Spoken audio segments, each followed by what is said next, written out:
વડોદરા શહેરમાં વધુ એકવાર સ્વચ્છતાના નિયમોના ઉજાગરા જે વર્તા હોય તેવા દ્રશ્યો સામે આવી રહ્યા છે. તો વાત કરવામાં આવે તો વડસર ડમ્પિંગ સાઇટમાં લાગેલા આગમાં ગેરકાયદે મેડિકલ વેસ્ટનું ડમ્પિંગ થયું હોવાનું સામે આવ્યું છે. અહીં ગેરકાયદે મેડિકલ વેસ્ટના ડમ્પિંગના કારણે વડસરમાં આગ લાગી હોવાની વાત સામે આવી છે.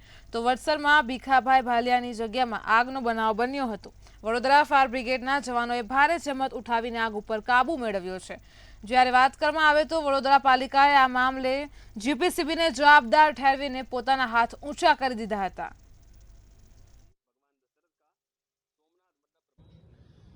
આ વેસ્ટ ક્યાંથી આવશું છે એના માટે ગુજરાત પોલ્યુશન કંટ્રોલ બોર્ડ પણ અધિકારી જોડે પણ વાત કરી અને સ્ટ્રીકમાં સ્ટ્રીક એક્શન લેવા માટે કડક સૂચના આપવામાં આવી છે, જેથી કરીને ફરી આવો બનાવ ન બને અને બનાવની તલસ્પર્શી તપાસ કર્યા બાદ ખબર પડે કે આ બાયોમેડિકલ વેસ્ટ આ વ્યક્તિ પાસે કેવી રીતે આવ્યો, કે જે ખરેખર જે પોલ્યુશન કંટ્રોલ બોર્ડ છે એના કાયદાનું ઉલ્લંઘન છે અને મુખ્યત્વે કાર્યવાહી કરવાની થશે ગુજરાત પોલ્યુશન કંટ્રોલ બોર્ડ દ્વારા.